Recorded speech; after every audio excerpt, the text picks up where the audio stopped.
Hey everybody, Nick here, and today I got a review for you of these little guys right here. These right here are two examples of the CJRB Pyrite model.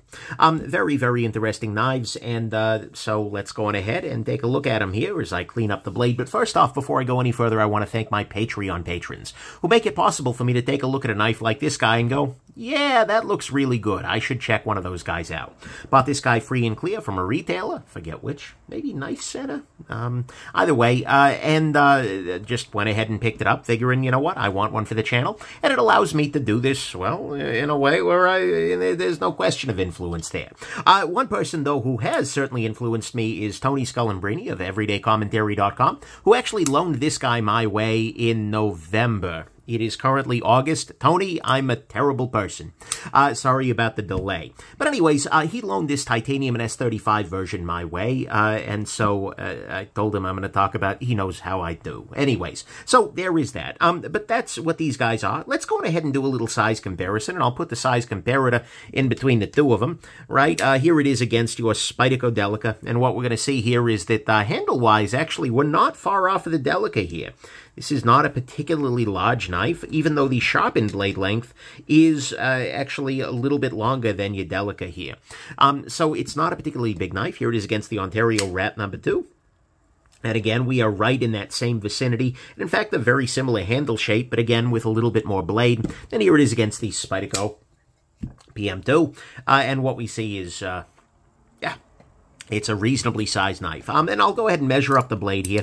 Being as uncharitable as I can, we are coming in here around 3.1 inches or so. It's clearly over 3 inches. We'll talk about that a little bit later on. But anyways, these are both knives by CJRB. And it is a company whose name is an acronym that I forget what it means, but I don't think it means something in English. But that's perfectly fine. This is a Chinese company. They are related to the folks over at Artisan Cutlery, whose stuff I have reviewed on a number of occasions. But this is sort of their more budget brand. And they've actually been doing very, very nice work. As I mentioned, the Titanium and S35 VN version was a limited edition. I was unable to identify any for sale during the filming of this review here. However, there is a non-inlaid version with instead of S35 VN with AR RPM 9, which is Artisan's kind of in-house steel. They have a sculpted titanium version without the inlay with AR RPM for $75 or so, which, wow, that's pretty cheap. And then they have this G10 version, which has the AR RPM 9, and this is about $50, depending where I look. And I am, of course, very late to the game. This knife has been out for a while, and so, yeah, but hopefully you're still interested to hear what I have to say about it. So let's jump into the good, the great, the bad, and the ugly of this very interesting knife here. I'm going to focus, by the way, on the G10 version here, but I'll point out some places where the titanium one is a little different. So, first off, to start with, the pricing here is quite good. Right, $50 for this is fine, right? And especially in a world of increasing inflation, and where a lot of prices are getting raised for many reasons, some of which might even be valid, this is a pretty reasonable sort of thing. This is towards the reasonable range for a budget knife, wherein you're, by and large, not buying compromises, you're just buying a good knife, right? So it's a good price, and then $75 for the titanium one is a wild price. Like a, wow, how are you pulling that off level, slightly concerning price? It's a pretty damn good price. So anyways, there is that. Next thing, the clip on this guy, particularly on the G10, is a very solid deep carry clip. Right, that means this is going to hang in your pocket with practically nothing exposed, which is a beautiful thing. And the ergonomics of it are actually good. You would think that this clip would be kind of a pain ergonomically, and to be clear, it's not ideal, right? The one on the titanium clip that is rounded across the top is a little bit nicer in the hand, but not by a huge margin. But by doing this deep carry knife, deep carry clip, that is, it actually ends up working out okay. So ergonomically speaking, this is pretty solid, right? It works really well in the hand. You can choke up if you need to, and you can even, you can hammer grip. You could probably even reverse grip it if you're a ninja. So, yeah, you sure can. So, anyways, ergonomics are good. This is also a fully ambidextrous knife. What I mean by that is that lefties and righties will have basically the same experience. You can flip the clip to the other side here using this extra hole here, and then for the lefties, you have an ambidextrous thumb stud, which allows you to work with this guy with your left hand, even if, like, well, ideally, If your left hand isn't skilled like me, oh boy, is my left hand unskilled. Sorry, lefty. I know you mean well. But anyways, you'll have the same experience, which is a lovely thing. This guy is also pretty lightweight. Go ahead and drop my scale on the table here, and what we're going to see is that we are looking at here for a little bit over 3 inches of blade, 2.69 ounces. Nice. This is a very, very light knife, and in fact, they've taken good steps to do that. You can see there are some very nice details. If we look inside of this guy, come here, or if you watch my disassembly, you'll get a better sense of this, but we see there is actually considerable skeletonization on the inside there. They have cut out as much of the liner as they can. Leading this guy to have actually pretty solid balance. It may be a little handle heavy still, but even then it's pretty solid, right? And there's also kind of a little bit of shadow boxing of the liners. It's a very small thing, but the G10 is not quite in the area, like it doesn't quite match the contour of the liner, but it's done consciously because it's the same all the way around, and it's nice. It adds just a little bit of metallicity to something that could otherwise feel like just a slab of G10. So I don't usually like that, but here it's subtle enough that it actually works out. Blade on this guy is great. This is Artisan's AR RPM 9 steel, which is a very solid budget steel, right? It works fine. And I've been beating on this guy a little bit. I talked about that in the disassembly video, and I haven't really had any corrosion of any meaningful note. And, you know, it's been absolutely fine. It is a good knife in the garden as well. And so that's nice. And the grind on it actually comes down to a surprisingly thin edge.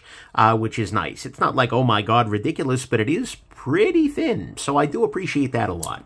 And then finally, on the good side, this is a $50 knife, but I'm going to be real with you, it feels much more polished than a lot of the designs we're seeing coming out, budget designs coming out of, particularly, factories overseas, right? We are seeing a really disappointingly large number of knives that seem to be released without much thought, and with a design that feels a little bit like, yeah, I made a knife, ship it.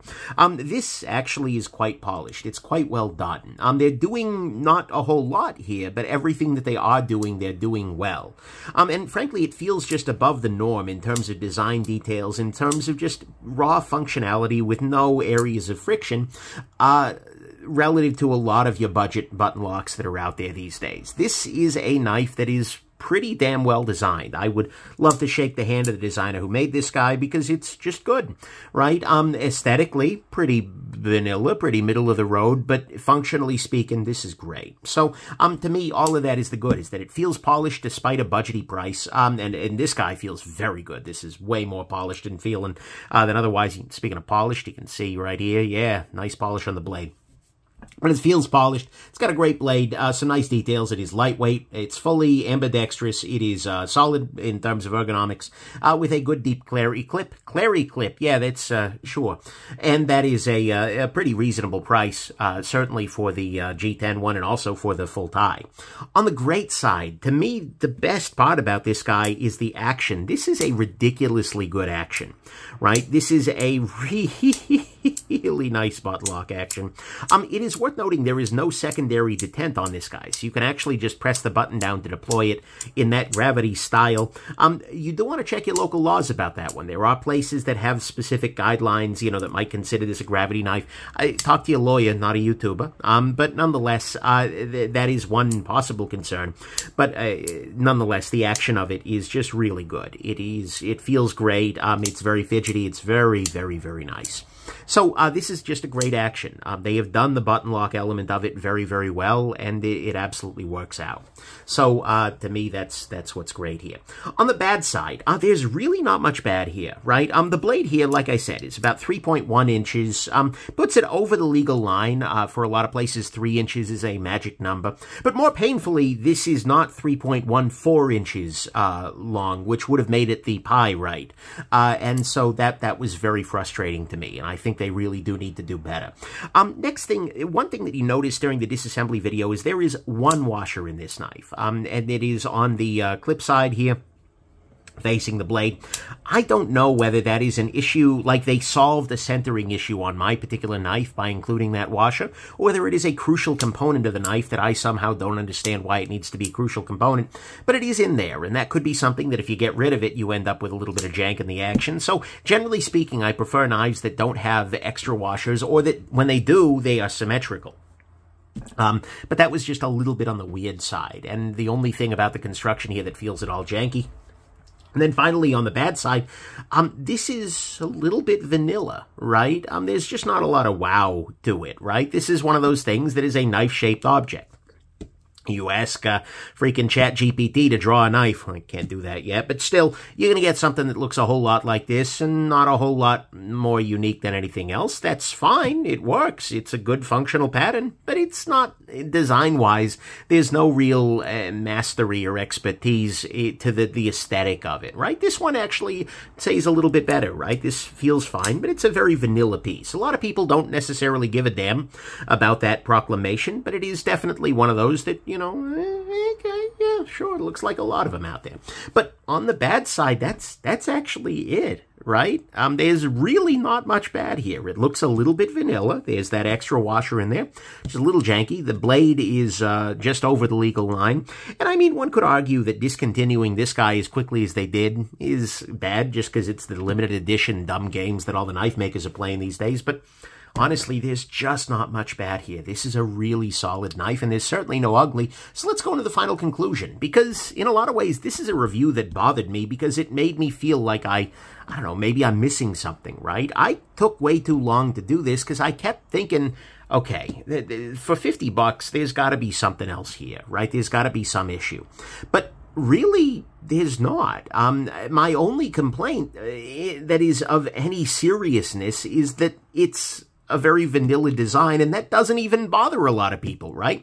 It functionally works great. There's no real issue with it. It is a perfectly function-forward design that just happens not... But that's really it. It's a definition of knife kind of knife, and whatever, that's fine. Honestly, this is good. This is just really good. None of my other complaints is super important, right? It has a good price, a good clip, solid ergos. It is fully ambidextrous with nice details, a great blade, and a really nice action. And honestly, this reminds me how spoiled we are in 2023 for budget knives. This for $50 is freaking wild. Right? Like, seriously, hot damn, this is good. Right? And when you put the titanium version in here, oh man, this is great. You know, when Tony handed me this, it was just like, whoa. They have done a lot with this. Like, this is really good. And if the $75 model has the same curvature, has the same quality of machining, then this is batting way above its price class, right? And you know, when Tony published his review of this guy, I was like, wow, he's really loving that. And now I totally get it, right? This is an overall impressive set of knives. The G10 version here is absolutely a gem. And frankly, this guy would be too if you could buy it still, right? It is a just really solid, function-forward, budget-friendly pocket knife. It's not a knife I'm going to carry too much because I honestly tend to carry higher-end stuff when I'm not doing stuff for review, but for somebody getting into the hobby, or wants to try something new at a lower price point, or you just want something that, you know, you want to have around on your garage freaking, you know, workbench or something like that, this is really, really good, right? This is amazing, and this is going to be one of my go-tos, if not my go-to recommendation for a budget knife right now. And especially, you know, when you get other major companies changing hands of late, it's seldom a good thing for existing models. This is really good. This is something that I'm probably going to end up recommending a bunch. It may be, and given I haven't handled every budget knife on the market, but of the ones that I have handled, this may be the best of them. This is very, very good. There are lots to love about the Rat, particularly the fact that you get the phosphor bronze washers, but this is a really very, very, very good knife. Honestly, my biggest worry here is that this is going to be discontinued, right? CJRB and a lot of other companies, particularly overseas factories, tend to so regularly spam new models that they don't often keep evergreen models around. They don't see their successes and just keep selling them, right? And it would be a real shame to have this replaced with a brand new design that doesn't have the same excellence, that wasn't as carefully done as this guy. This should be an evergreen model for CJRB. Just keep these running. Like whatever else you're spamming this week, just keep making some Pyrites, right? You know, keep this around as a go-to for people. Because honestly, this is the best knife that Artisan has made. And it's one of the best budget knives I've ever handled. It's just really, really, really good for that price. So well done, CJRB. And despite it being named after Fool's Gold, I think this is a knife that honestly isn't so so foolish. And if you're looking for something that is really on the budgety side, well, by God, this may actually be golden. So anyways, there you go. Hope this has been interesting to you, and have yourselves just an absolutely wonderful rest of your day. Hope I got this one pie right. Bye now.